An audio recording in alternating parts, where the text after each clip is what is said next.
Welcome to Money on Tap.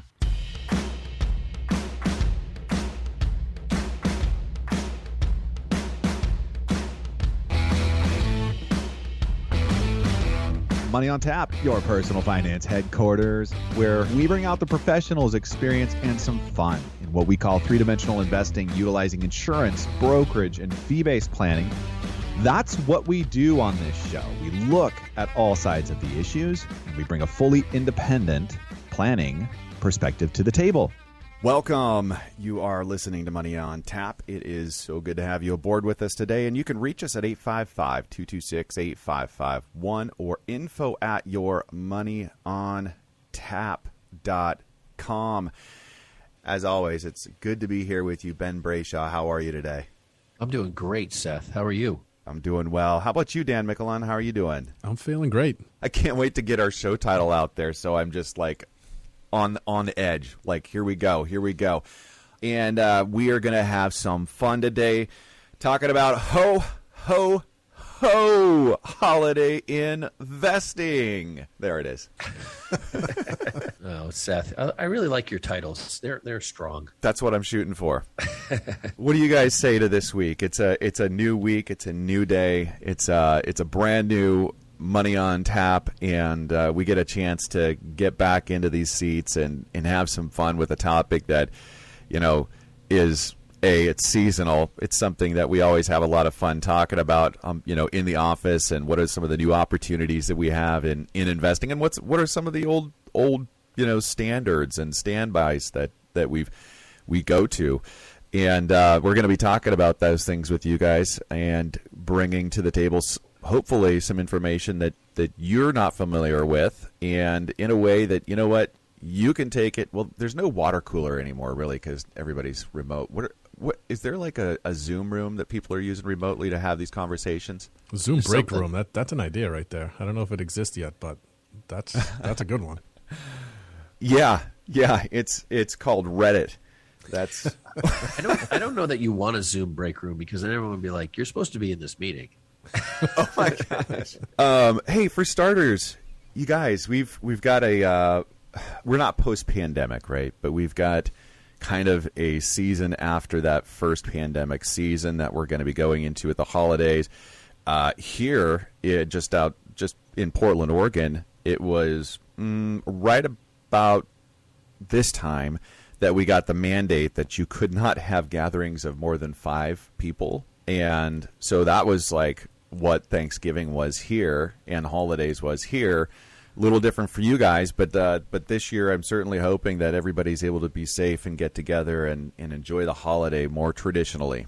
I don't think the mandates were that heavy. I mean, obviously the West Coast has been significantly more restrictive than the East Coast for the most part. So I don't think we had that for Thanksgiving and Christmas. I think it was a recommendation, right, Dan?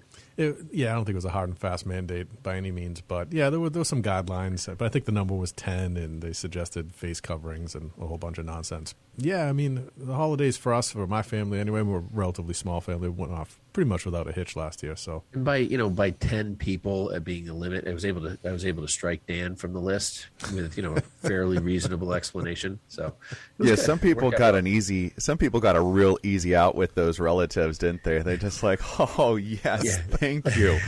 Yeah, that's the other side of it too. Probably some people were like, yes, finally I'm going to be able to enjoy this Thanksgiving or this Thanksgiving turkey. I'll have some leftovers finally because Uncle such and such didn't go back for 4ths and 5ths on that. But then on the other side of that too, I mean, I was kind of remiss about some of the potluck things that other people typically bring. I'm like, where is the stuffing?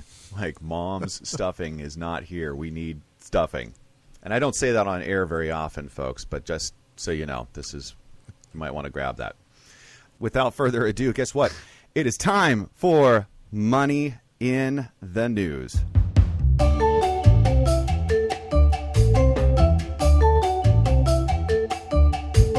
Well, first up, I'm significantly happy that Elf on the Shelf was banned, jokingly, but banned by a Georgia judge. So, I mean, I don't know if you're a listener and you don't know who Elf on the Shelf is. It is just another task for a parent to to manage during the holiday season that becomes a little sometimes too much. This is an article from Fox News. And it's by Lawrence Richter. You go ahead, Seth. I hear you. You gotta get it. People are just never gonna understand what in the world we're talking about here unless we just give them the rundown. So this elf, and since we have young kids, this is something that is in our house. We have a little different version, but nonetheless, it is significant, and it's this elf that everybody's kind of seen these things in the stores, and what happens is that it's like Santa's helper, and night by night it moves, right? And it's like Elf on the Shelf is making sure that you're doing the right things, like you're a good kid because he's going to report to Santa if you're not. But let me tell you, if you're doing this with your younger kids especially, and that elf does not move, oh my gosh.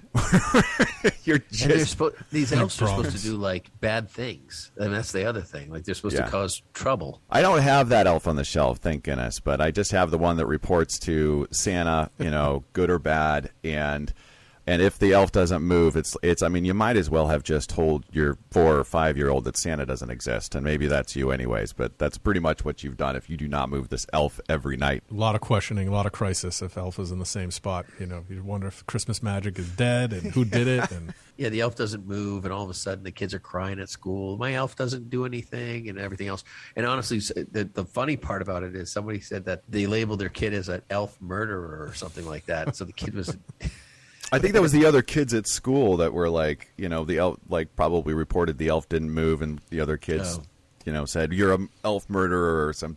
That's kind of my takeaway on this, but it's a great joke. It's Judge Robert Leonard posted a tweet, and this is it's just fantastic. Basically, absolving parents of the Elf on the Shelf duties by making a mandate here that.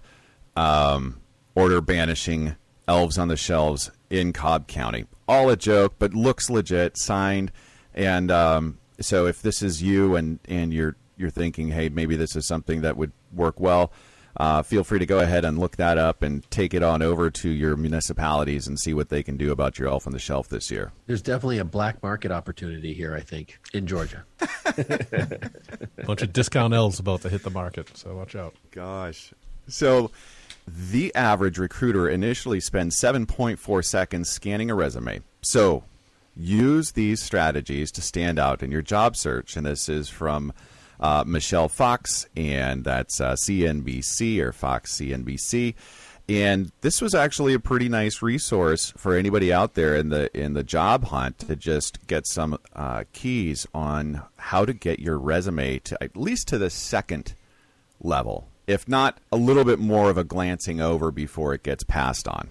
As someone who's been in the kind of hiring market for a little bit here, where we're still looking to bring on some help over at Brayshaw Financial, this article really called out to me, and some of the resumes that I see, you really just wonder what people are thinking. I mean, it really does run the gamut. Obviously, there's some very well put together ones, but there are other ones that really just don't give you a shot. Quite honestly, if as a hiring manager like I am. If that's the initial impression you get, you're not going to get those 7.4 seconds, which was pretty shocking. I mean, I feel like anything that comes through reasonably gets a little more of my attention than that. But, imagine that. You get 7.4 seconds to make an impression. That's not a lot of time. Dan will give you a full 8. Dan will this is something I thought this was an interesting article, too, because we are looking for multiple people to hire. And, they talk about how format matters. I'll tell you, it matters. Detail is really, really relevant in our business, and something that comes across. And being flexible is obviously one of the points of the article. The cover letter I thought was interesting because I'll tell you, I won't read every resume, but I read every cover letter. I don't know. I just feel obligated to. So I thought that was interesting. The article points out that 48% of people read the cover letter. That's a pretty strong piece there. I hadn't known that. The other thing that's popped up, which is obviously an issue, is the vaccination side, right? So more and more people are reporting whether or not they're vaccinated, or people are looking to hire if they're vaccinated. Just for people who are listening, we do not require vaccination, nor do I want to know if you're vaccinated, because I believe it is your right. So just so that you continue to listen to the rest of this show, we're all going to tell you that we're vaccinated. So just let's get that out of the way. Well, I know people left and right who are losing their jobs because they can't, and they work 100% remote. I was just talking to somebody the other day, like, I'm 100% remote and I can't get the shot. I lost my job. So, I mean, there's a lot of concern around this stuff.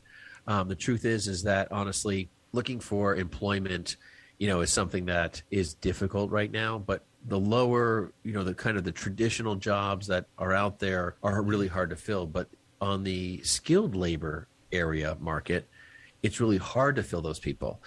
Those people are back to work for the most part. It's kind of like, hey, if you're looking for just kind of a 9-to-5 simple job, trying to make maybe it's a second job or trying to make ends meet, and husband works full time and you're just doing it.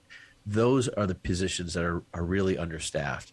Skilled labor is definitely something that there's just not enough people out there to do the work. So, kind of an interesting scenario. If you're listening, send it to info@yourmoneyontap.com. Would love to take a look at your resume. Yeah, one thing that really stood out to me that I just think is important, as again, somebody who scans dozens of these things on a weekly basis.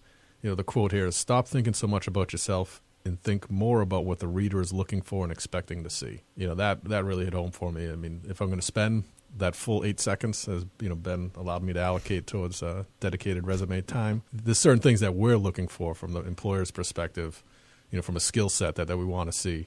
A little less of the graphics on the resume and personality traits and some of the other rather interesting stuff you kind of come across. And just another tip, and I suffer from this in my own writing world, but use spell check. Go ahead, clean it up a little bit. That's going to help you.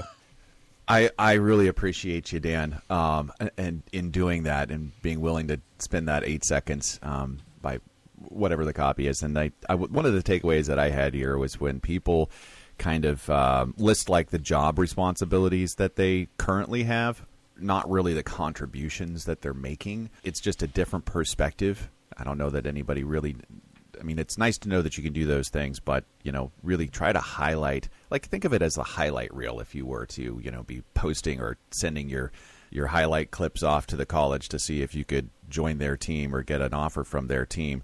Pull out the best of and find a way to get that captured again without the decals. Or what were you talking about, Dan? There's all kinds of graphics. There's graphics, flowers, yes, and cats, and I've just seen some stuff lately, and it's I would enjoy those. Pointless. However, you're probably going to be talking to Dan, so just get that out of there. Yeah, skip all that. Seth and I will give you a cool 10 seconds, no question about it. It's a cool 25% more time than Dan will give you. So you better hope your resume hits Seth. If you put the money on tap logo, if that's what you're working with on the graphics, now we're talking. You're hired. That's going to get you 16 seconds easy, no problem.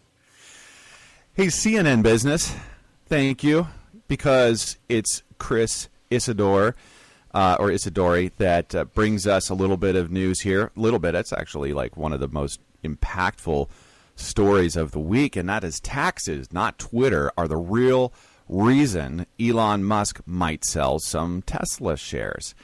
And gosh darn it, I just love hearing about Tesla and Elon Musk. So, this was going to make our cut no matter what. So Elon Musk decides to put on Twitter, should I sell 10% of my shares or not? And says, based on the majority vote, I'll do what the poll says. It's just interesting because, even my son called me about this. He's like, Dad, he goes, I can't believe Elon Musk is just going to sell stock. What is he doing? And the article actually goes into the fact that this is less about the poll and him selling stock and more about options that are going to go worthless next year. And that he has a taxable event coming. So he's going to be moving funds. It's a little bit of a sham that way, right? So Elon's known that this is part of his compensation packages, these option contracts. He's got to exercise those. And at the end of the day, he's known this for a really long time, since 2012, right? So he's been planning it for that many years. And that's why he planned to move to Texas. Yeah, right. I mean, right? Texas has no income tax. And he's already admitted, like, hey, listen, I'm going to pay a proportionate share of taxes to California for, the times that I'm there. But for the rest of it, I'm paying my taxes appropriately to Texas, which is 0. In 2012, his compensation package included 22.9 million stock options. I mean, just think about that. I mean, he claims throughout the article, and there's lots of interesting facts and figures, but that one kind of early in the article just jumped off the page. I mean, He claims to take no salary, which is probably legit, but my goodness, just sitting on that massive amount of wealth just out there. I mean, that's got to be quite the reassuring factor, huh? In 2018, he paid no federal income taxes, and in 2017, he paid $65,000. Is it the tax bill here is about $27 billion on these shares? And that's the federal tax on this. No, excuse me, $11 billion. Moving around $27 billion at today's at the market value today, but roughly paying $11 billion. A lot of these business owners, they have all the stock, and they go to the bank and they say, "Bank, give me a loan off of this asset I have." They take the loan out, and there's no taxability on that loan. And that's how a lot of CEOs live. That's how they actually create a lot of their income, and they just pay interest to the bank. It's cheaper than paying taxes. His tax scenario, as you mentioned, Seth, is $11 billion up to $16 billion, I guess is what the article talks about. But if you're somebody who doesn't want to pay taxes, right, you want to basically liquidate those shares at a reasonable level, maybe a level that you don't want to pay as many taxes, or those option contracts you're going to liquidate, right? So maybe, just maybe, you're intentionally pushing, I mean, this might sound weird, right? Pushing the stock price down so that you're liquidating less value, theoretically. You're the richest man in the world. You're like, you know what? I don't need to pay all these taxes.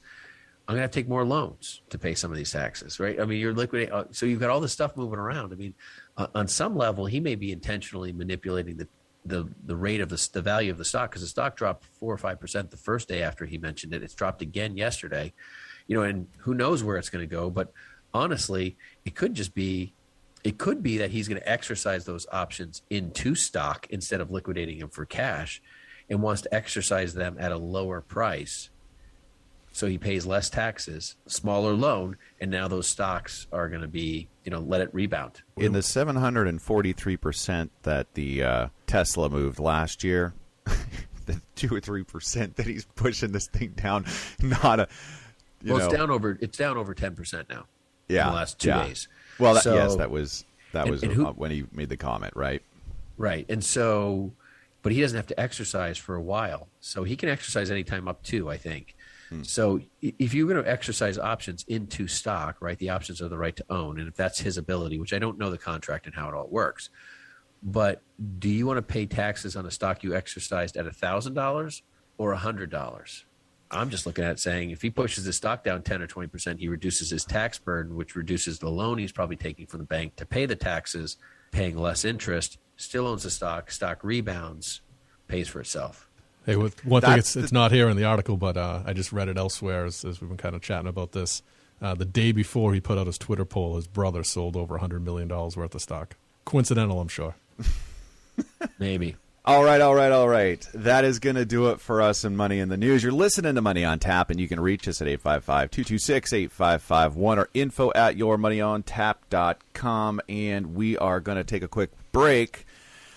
When we come back, it is ho, ho, ho, holiday investing on Money on Tap. Don't go anywhere. We'll be right back.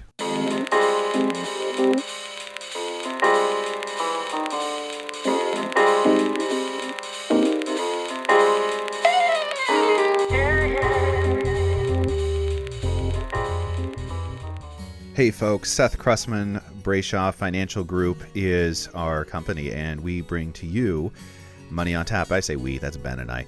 We have a lot of fun doing this show. And one of the things that we love about doing Money on Tap is that our goal for you to have access to the financial planning world. How do we think? What are we doing? What are we talking about? Raising the bar of your financial education. It's so critical. And that's what we're doing here. The other side of this is as well, we're financial planners. If you are looking to work with a financial planner, if you want to have that playbook for you to understand the important things right now and how you're going to get to your goals or how you're going to retire successfully, that's what we're doing as well. If you have $250,000 of investable assets, give us a call. It's free to you, and it is worth your time to pick up that phone and give us a call and discover what complete wealth management looks like. Ben and I are excited about the opportunity to partner with you and give you that financial plan that's going to make the next step so much better understood and get you where you need to go. Now back to Money on Tap with Ben, Seth, and Dan.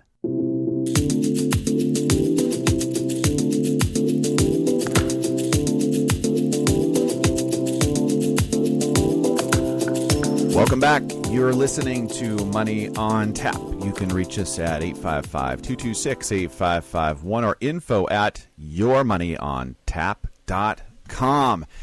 And it is a pleasure to have you with us today, everyone returning or listening to us via podcast, however you found us. It's a lot of fun. We just want to appreciate you for being here. Could be spending your time right now doing all sorts of other stuff. But you know what? We're going to make it worth your while today because we are talking about holiday investing. I'm not going to miss an opportunity to get that title out there again. And to start us off, Dan, would you please do us the pleasure of getting the information out there, giving us the lay of the land here when we're talking about holiday investing? Yeah, no problem. So, kind of the holiday season and the shopping season anyway usually starts with Thanksgiving, with Black Friday, the day following, right? Although this year, at least at my house, I've been hearing about how we need to kind of jump the gun and get into it a little bit early. A lot of the blame there is going to supply chain issues, but I think my wife just likes shopping is really the answer. So she's excited to get going on this thing. But that kind of got me thinking about a show topic, and because we hear all day long about inflation and labor shortages, supply chain shortages, all these cargo ships stocked up or stacked up at the docks waiting to get on and offload their product. So I figured this would be a good show to kind of dive into what's really going on in the holiday season in general and particularly this holiday season. It all starts with, again, Black Friday, right? And that was a concept that I really, I hate shopping, so I've paid very little attention to that. But in the last decade or so, I've learned you can score some deals there. There's no doubt about it. And there's some real implications for the market in general and particularly retail stocks. And that's kind of the point we want to bring home here today. So Black Friday, what is it? And really what it's defined as, it's the day of the year in which retailers hope to be in the black, right? So as far as their P&L looks, that's the day where they become profitable from there through the end of the year. So they always want to hit that day hard and rack up as much sales as they possibly can. So I get this article here out of Investopedia talking about how Thanksgiving and Black Friday affects stocks. And there was, of course, some interesting stuff in there. And it's really it's not just Black Friday. It's expanded in the last few years. Now it's this 5-day window that starts on Black Friday and extends through Cyber Monday. And Black Friday, of course, depending upon which store you're looking at, now starts basically Wednesday at midnight before Thanksgiving. So they're ever expanding this retail bonanza, right? This opportunity to see these retailers rake in huge profits and hopefully sell a lot of product. But the question this year is, do they have the product to sell? So in 2020, the average spending on Black Friday of $311.75, which was down about 14% from the year before, at $361.90. Now that sounds pretty light compared to some of the receipts I see. And what was also interesting is that online shoppers hit 100 million for the first time, which is an incredible amount that plays into the Cyber Monday part of the story. And online-only shoppers were up 44% to 95.7 million. So imagine that there's roughly 100 million people who shop entirely online for the holidays. Yeah, that's pretty incredible. And I think that's something that we have, and the investment world has been predicting further and further growth. I mean, honestly, with the whole COVID effect, the online shopping piece, right, has been advanced. I mean, it doesn't matter what age bracket you're in, you figured out how to do online shopping. I mean, the grandmother, the great uncle who didn't, know how to do something and felt nervous about using their credit card on the computer, like that's pretty much gone. Like everyone's figured out that I have to live this way, and that's part of it. I think COVID set that into a standard, right? So now there was always kind of that hesitancy. Where do I get stuff? How do I shop? And that online presence, I think that purchase power is going to drive more and more. But there's still a very sincere group of people who want to go out and shop. They want to go look, they want to feel, they want to touch it. They want to make sure it's what they're looking for.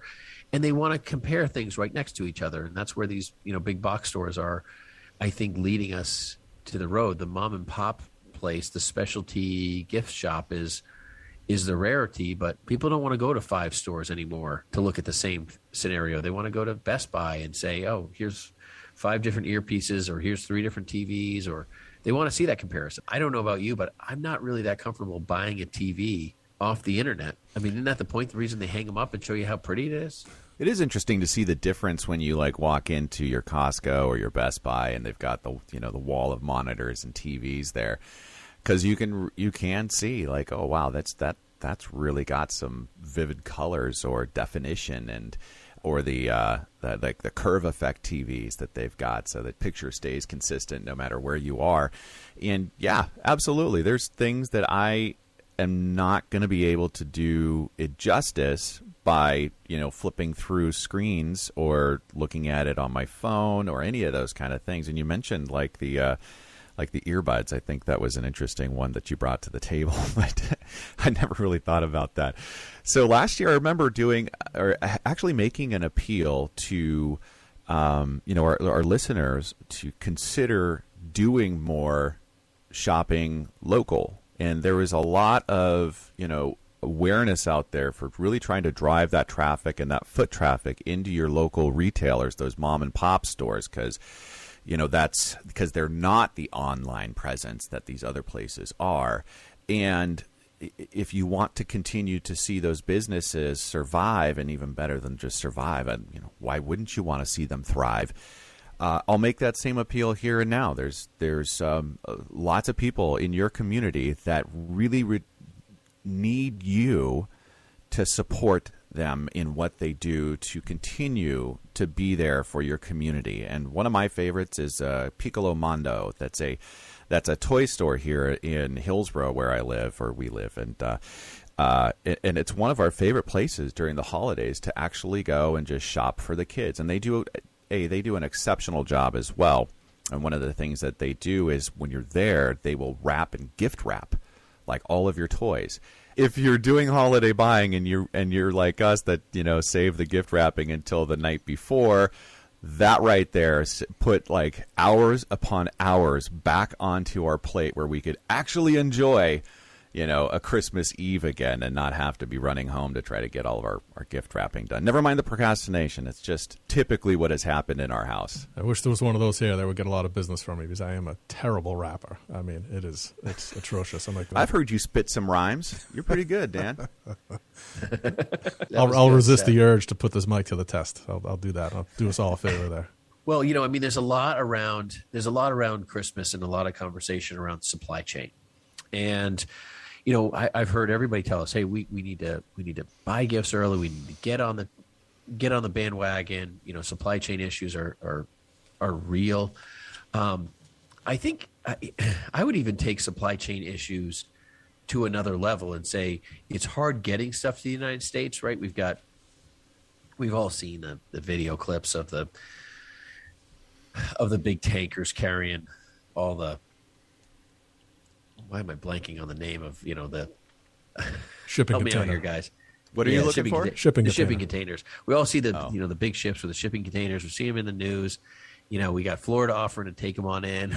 We got all sorts of stuff going on. Now, unloading these containers is one real problem, right? Which is getting it to the shelf. And I gotta tell you, I gotta stop you here because I think you sent me something this week that had like this shipping container in what looked like one of those. Like China Seas boats, like made out of wood. Like it's like, oh my gosh, the picture that you have there, folks. If you haven't seen it, it's people just taking a car, like one of these shipping containers with one of the rickety old boats that I can't even believe it actually fit the shipping container, but that's what they were using to offload their goods. Gosh. So you got all this crazy stuff going on with the shipping containers. And that's one issue, right? Then you got to unload it. You got to get it to the store. That's another shipping issue. There's a lot of different things. And I think, Dan, you and I were chatting about this earlier. It's like 64 days normally to get from China to here off the boat. 51 days was the average, but no longer. Yeah. What's the average now, Dan? 74. So 45%. 74. Yeah. So we've got, that's a huge jump. So, but the other issue I think that really drives the idea of getting Christmas shopping done early is what about the shipping once you purchase it to the family member you're not going to see, right? I mean, we got that whole thing. I mean, I remember last year packages were late. I remember packages didn't come till after the new year that were supposed to be guaranteed delivered by the 20th. And I mean, there's so many shipping problems that we don't even know where the beginning and the end of it is. And the staff, the personnel, the people to get it done is a whole nother issue. So that's really, I think, an interesting conversation to have. And if you're dealing with or purchasing shipping stocks, whether it's, first end consumer side or, back end distributor side, there's a couple different pieces there that I think need to be addressed. And I think as you're thinking about how to invest, shipping container companies and things like that, I mean, some of that's gone by the wayside. You've already missed that conversation. But there's lots of things around all of this that have opportunities moving forward as you foreshadow each and every piece. And I would add that to the conversation. Yeah, actually included in the article, they have a graph here listing deadline shipping dates for the major carriers, FedEx, UPS, USPS, and they're basically telling you by, your preferred shipping means, whether it's ground or next day air or whatever the case is. They'll actually give you the date in which you better get it ordered by if you expect it to be on time for the holidays. And I mean, just talking about that shipping container issue, and I'm a notorious last second shopper, so this is actually kind of hitting home as I speak.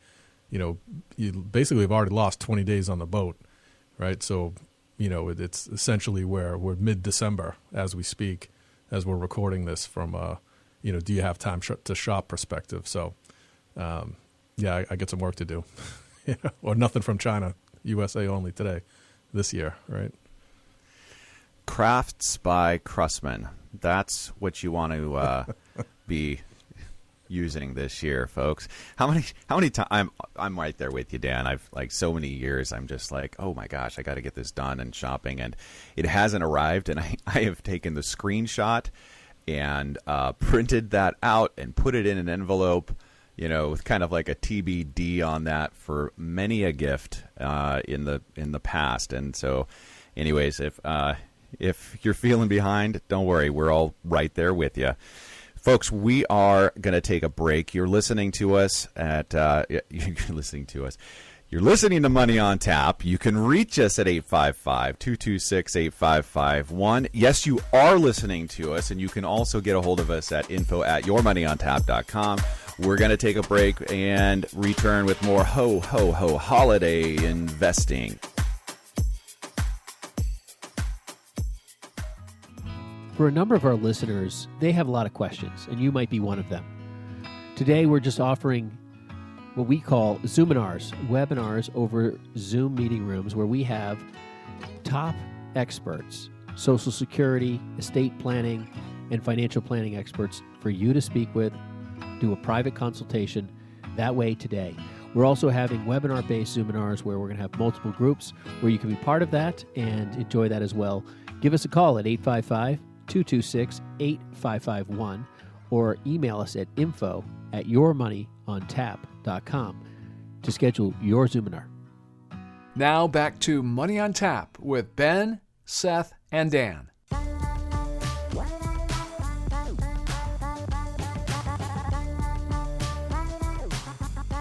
Welcome back. You're listening to Money on Tap. You can reach us at 855-226-8551 or info@yourmoneyontap.com. And we are talking about ho, ho, ho holiday investing. Folks, if you're just jumping into this, this is a lot of fun for us because we are going to be talking about some of the retail stocks in the sector. We've talked about, this is a holiday season, and why is it even important as far as investors go, and what are those, retail stocks looking for? Going back to the Black Friday, that's traditionally where retail stocks have had an influx of money moving from your pocket into theirs as the sales increase and finally put those companies into the black, making them profitable. That's why that Thanksgiving Black Friday, day after Thanksgiving Black Friday, has been such a mark of delineation for these companies. And also a lot of people are looking at that as our economy as well, because there's such an influx of money during that day that it really is kind of like a leading indicator for the health of the economy and how a lot of the rest of the sectors potentially can be what can be happening in the rest of the market for the rest of the year. We of course want to take a look at those as some correlation and some different things that we think are very interesting in investing. But there's a whole bunch more to this story this year, which happens to be our first year kind of rolling out post-pandemic. There's a whole bunch of buying that has now gone from the foot traffic in the stores to the online marketplace, and 100 million online shoppers last year. So what are the things that possibly this year are making differences, and what are some of the places we think it's worth spending some time to talk about? Ben, I know you've got some great black market ideas over there, but do you have any actionable advice for the rest of us? I'd like to think I do, Seth. We've talked about some of the investing pieces out there. We did find an article on just for fun here, but it's a NASDAQ article, and it talks about the 5 solid retail stocks to buy ahead of the holiday season. This is by Richard J. Gosch, and it's interesting because it's a Zacks based article, which if you're in our industry, you know who Zacks is. And then they talk about holiday season and boosting retail sales. And there's actually, they talk about the projected jump between 7 and 9% will exceed the 2020's increase of the 5.8%. And they dig and dig and dig. And really what they're talking about is spending. And a lot of this comes into an inflationary conversation, right? So, we're dealing with inflation that's out of control, in my opinion. I don't think this is managed. I think the Fed is trying to perceive and make people believe they have things under control. But honestly, as long as oil runs rampant, and we have a war on oil with this current administration, they're talking about shutting down another pipeline. Oil moves everything. Oil heats everything. Oil pretty much lights up everything. Oil fuels over 90% of all the electric vehicles out there. Okay, oil is the thing that runs this globe. And I think the world doesn't really realize that in the way that we are so interdependent on almost every scale of it everywhere. Even hydrogen and the idea of hydrogen vehicles requires fossil fuels to create the hydrogen. It's just, we talked about that in the show. But at the end of the day, as we continue to fight oil and then inflation has continued to be driven up, we're dealing with increased costs. Those increased costs are not being offset by the increase of income that people are seeing. People are seeing higher salaries. There's money being pushed out by the government. But truth be told, the inflationary side of this thing is growing faster.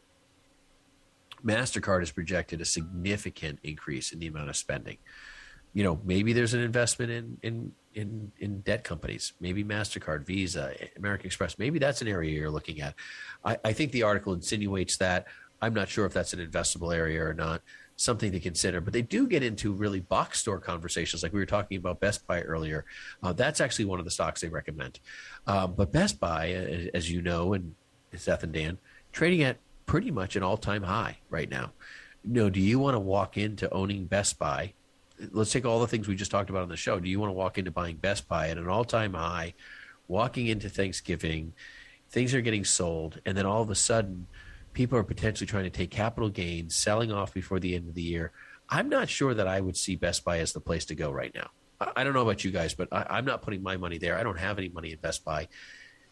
Not the number one sales opportunity in my mind. What do you guys think? I think you always got to be careful of anything that it's all standing at its all-time high, right? So that would give you pause for concern as someone looking to jump in and be an investor. And personally, I don't own any of it, and much to your point, I wouldn't buy it today either. But there could be an opportunity upcoming here where, towards the end of the year, there may be some market conditions that create the opportunity for some of these stocks to drop out a little bit, and we'll get into that in a moment, but. Just as an indicator or, kind of gut reaction to looking at a stock, looking at its stands relation to its price over the last 3 months, 6 months, a year, or all time, it'll give you a pretty good idea of whether the time is right to get into it, I think. Yeah, generally speaking, rule of thumb, I'm not interested in buying stocks at their all-time high. Just have the tendency to be more of a value guy, and I don't have anything in Best Buy currently, but I, in the past did, and that's kind of, going back quite a ways. But I love Best Buy though. So there's a part of me that always really does want to own it because I love it so much, and that's okay. I mean, it's okay to do that. At one point in time, people were piling into Tesla, and guess what? If you weren't a part of the buyers at the all-time highs from, the day before or the month before that, I mean, it was just continuously setting all-time highs. But that's not the story with Best Buy. It's not GameStop. It's it's Best Buy. And as far as my tendency towards any of these things, it's am I buying it because I love it and the fundamentals are there, and I think like this next year it's going to continue to have beat expectations or those kind of things underlying it. That's more where my mind goes around any of these ideas. And generally speaking, I prefer to look at these opportunities ahead of time, like 3 months, 6 months, kind of ahead of that season is traditionally where I'm looking at these. Oh, I totally agree, Seth. I mean, I think that you make some really strong points there that I think if our listeners didn't hear, I'm going to probably echo a portion of them as I speak. But yeah, Best Buy is not a growth stock. I mean, it is probably in the definition form, but I don't see it as like we're in a Tesla conversation by any means. I would totally agree with that. I would also say that, when you're looking at a company hits all-time highs, there's always somebody out there ready to take profits. As a stock moves, whether it's 10, 15, 20%, there's always somebody who is in there a lot longer than you would ever have considered, who was probably ahead of the curve, and it's eventually like they've hit their number and they just want to take some profits. When stock companies that are well-known, well-founded, have a strong base, and they might have a long-term growth, look for a better opportunity, look for a value option to buy in. Maybe this is your stock for 2022, or maybe it drops out in Christmas and people are just taking profits left and right, and you see an opportunity and the stock goes from all-time highs to maybe it's undervalued, and that's when you step in. They mentioned Walmart too. Walmart's a little bit of kind of a different breed of class here. It's kind of covering all bases, right? So you're not sure if they're getting more business because of a pandemic. You don't know if they're getting more business because it's Christmas. You really don't know what you don't know. But they are also rocketing all-time highs. I mean, they're right there on the cusp. So looking at that too, Walmart could be going from big to bigger, and would be a better argument that maybe there's some long-term scenarios. I do have some Walmart. It's not a big holding for me. It's not the space I play in mostly. Everyone knows I do mostly energy, but those are conversations to have.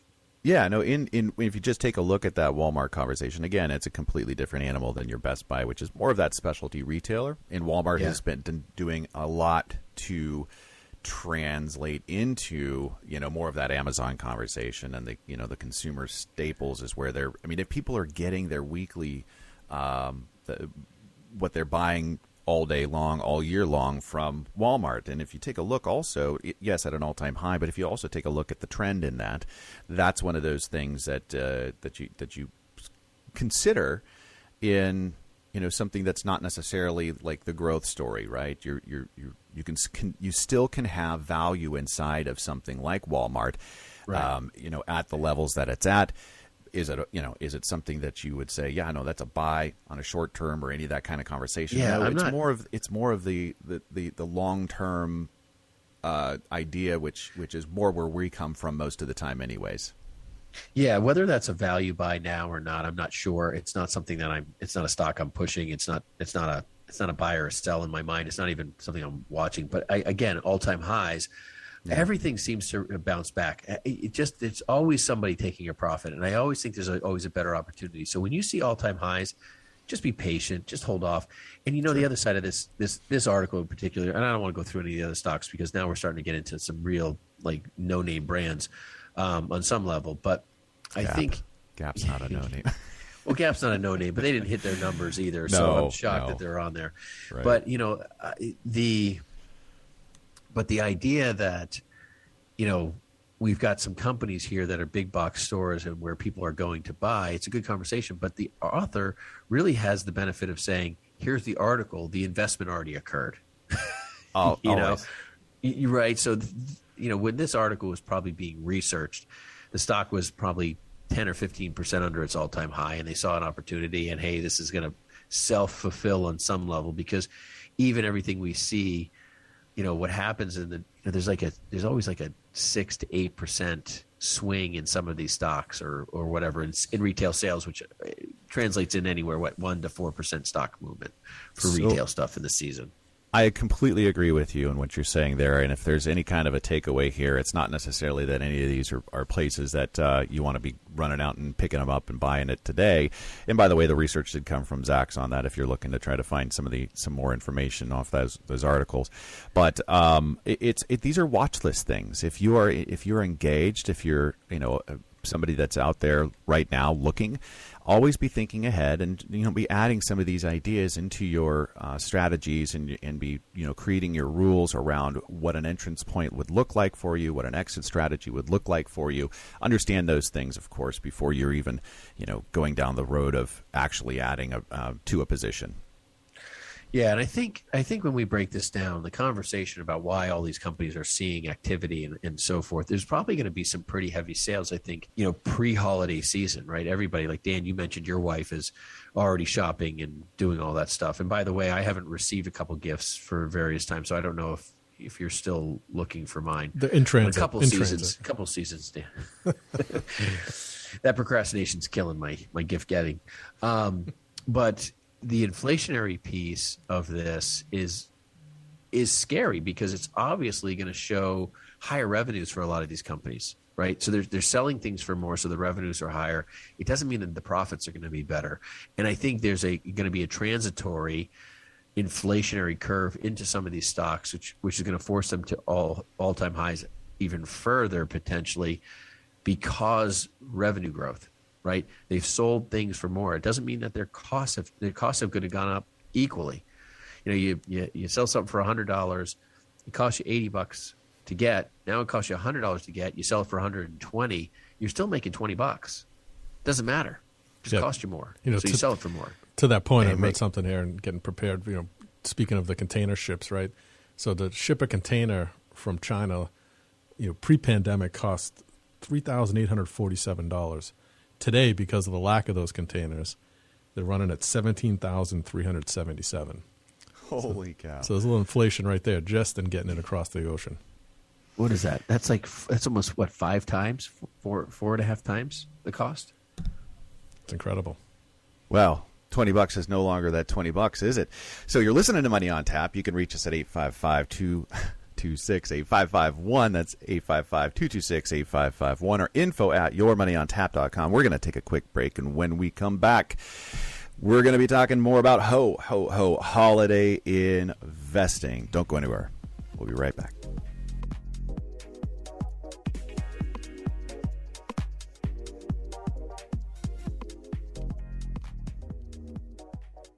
Folks, we have a lot of fun doing this show, Money on Tap, and Ben and I have been financial planners for years and years, and our goal here with you is to bring you into the room, have the conversations that we have. We think these are critical conversations for you, but we understand this is a limited space, and what we'd love to do is to open the doors to you with us at Brayshaw Financial Group, so you could experience what it means to have three-dimensional planning in your life.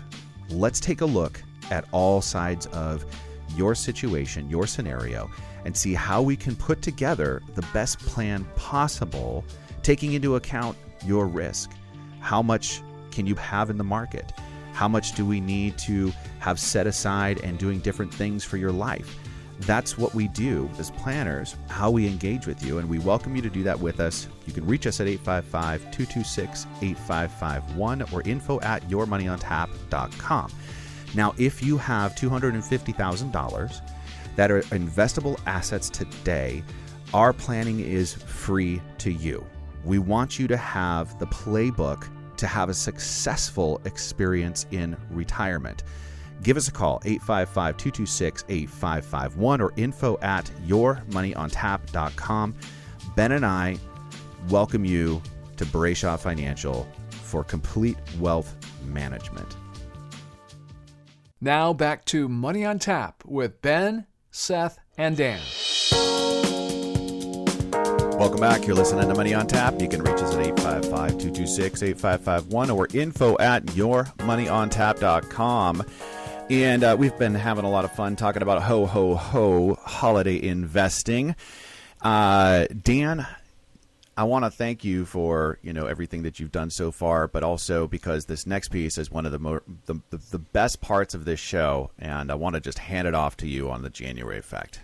Yeah, this is an interesting thing. It's it's a theory out there about how the market behaves around year end for a couple different reasons, and there's some thought to this year being amplified largely because of some suggested tax code changes that might be around the corner for us. But the January effect, really what it does and what it says is that around year end, for a multitude of reasons, see fund managers and people that have stock positions take action on them for a number of different reasons. And what was typically kind of always been the case, people go through this process of loss harvesting is a term that we use, loss harvesting. So right before year end, if you've got stock positions or investments of really any kind that are down, people will sell them and absorb the loss so that they can write it off in their taxes. So it's a very common practice, something that people do to offset gains they've accrued over the course of the year. So you expect to see that happen every year. But this year, what's a little bit unique is that because of the capital gains tax law changes that the administration's proposed going forward, you're going to see people very likely selling positions that stand at a profit so that they can take that capital gain in 2021 versus 2022. And I think kind of leading into or backing in, away from the conversation about some of the stocks that we were discussing previously that are at all-time highs, those could be stocks that are going to get sold this year where they normally wouldn't right at year end, which could create a little dip. And, with this whole notion you hear all the time in, investment publications, buy the dip, right? So because of people and institutions looking to take that capital gain in 21, you could see some real quality stuff pop into the market at discount prices, which would be an opportunity to take advantage of. Wow, I love it. It's so many different moving pieces. This is not your traditional seasonal January effect because of the factors that you just listed there, Dan, where there's the possibility of some increases in taxes. There could be a very unique opportunity to buy over the next 2 or 3 months, and that's something that could happen either on the front end or the back end. People taking profits, things getting oversold quickly just because people are taking profits in a certain area or domain.